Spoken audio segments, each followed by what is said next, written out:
घालायची नाही, असेल तर घाला, नसली तरी चालते, जे आहे त्यामध्ये करायचं.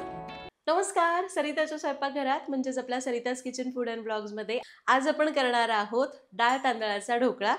तर शनिवार आहे आणि उद्या रविवारच्या दिवशी म्हणलं ढोकळा करावा आणि आदल्या दिवशीच मी तयारी करणार आहे, कारण इथं आपण बेसन किंवा असं तांदळाचं पीठ न वापरता डाळ आणि तांदूळ भिजवून ढोकळा करतोय. एकदम सोपी रेसिपी आहे आणि आपला नवीन चॅनल आहे Sarita's kitchen food and blogs. यावर मी घरामध्ये आम्ही रोज काय करतो ना, म्हणजे मी जे काही पदार्थ करते किंवा माझ्या पद्धती काही असतील ना, त्या तुमच्यासोबत शेअर करणार आहे. त्यामुळे नक्की सबस्क्राईब करा. ढोकळा कसा करायचा पहिल्यांदा प्रमाण बघू. तर त्यासाठी इथं मी या वाटीने सगळं साहित्य मोजते आहे. आपण हे 2 वाट्या तांदूळ घेतलेले आहेत. कोणताही तांदूळ घ्या, फक्त तो जुना पाहिजे.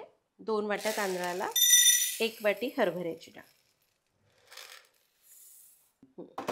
तर इथं मी हरभऱ्याची डाळ घेतली आहे. तुम्ही याच्याऐवजी मुगाची डाळ वापरू शकता, मिक्स डाळी वापरू शकता, सालाची मूग डाळ वापरू शकता.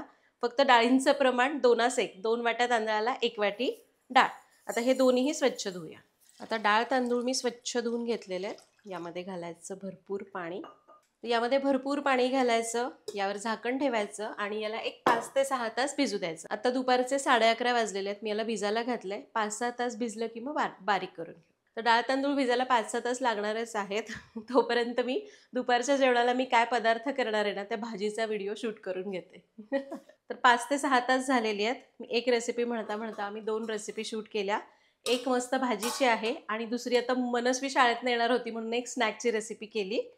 तोपर्यंत डाळ तांदूळ भिजलेले आहेत, याला बारीक करायचं. तर असं झाऱ्या घ्यायचा म्हणजे पाणी व्यवस्थित निथळलं जातं. याला चांगलं निथळून मिक्सरच्या भांड्यात काढूया.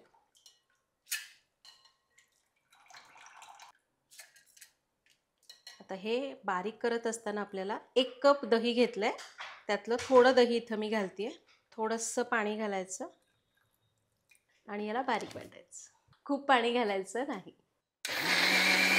तर याला आपण वाटून घेतलंय, पण एकदम असं मऊ मऊ वाटायचं नाही. हलकासा कण, बारीक रवा कसा असतो तसा ठेवला तर ढोकळा छान जाळीदार होतो, घशामध्ये दाटल्यासारखं होत नाही. फक्त एक लक्षात घ्या, खूप पाणी घालायचं नाही. हे बघा, याला मी इतपत पातळ ठेवलेलं आहे. तुम्हाला कन्सिस्टन्सी दिसत असेल. याला आपण बारीक करून घेतलं. याच्यावर झाकायचं आणि रात्रभर किंवा 7 ते 8 तास आंबवण्यासाठी ठेवून द्यायचं. तर गुड मॉर्निंग सगळ्यांना. खरं तर मी गुड मॉर्निंग म्हणते, कारण इथं सकाळ आहे आत्ता. पण तुम्हाला व्हिडिओ दुपारी बघत असाल किंवा काय वेळेला बघत असाल. दुसऱ्या दिवशी सकाळी आपलं पीठ आता थोडंसं आंबलेलं आहे. एकदा चेक करूया.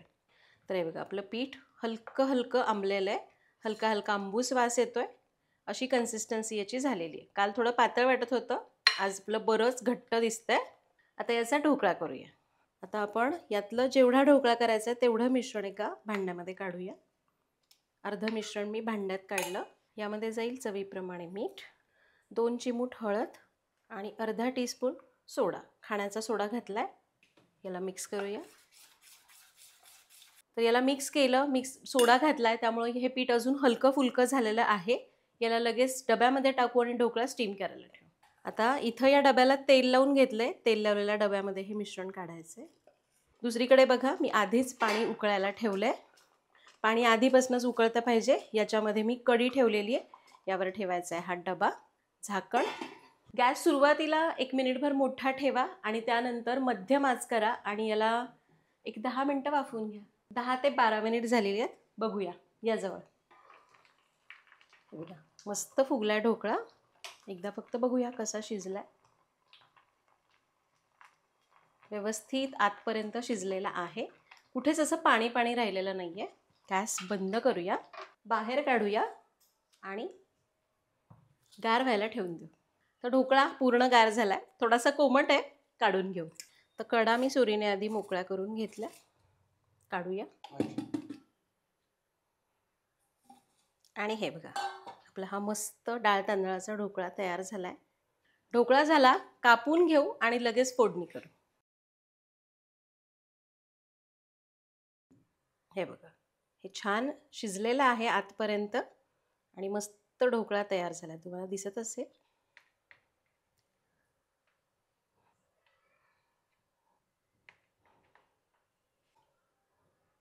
हे बघा, काय सुरेख ढोकळा झालाय. टेक्स्चर तुम्हाला दिसत असेल चारही बाजूने. आता याला तुम्ही पाण्याची फोडणी करू शकता किंवा साधी तेलाची फोडणी केली तरी पण चालते. जी तुम्हाला आवडते ती करा. मी फक्त तेलाची करणार आहे. तर फोडणीसाठी 3 टेबलस्पून तेल तापवलं. त्यामध्ये जाईल मोहरी, हिंग, हिरवी मिरची, कढीपत्ता. याला परतूया. थोडेसे तीळ घालूया आणि हे घ्या. आपली ही मस्त खमंग ढोकळ्याची फोडणी तयार आहे. ढोकळ्यावर घालूया.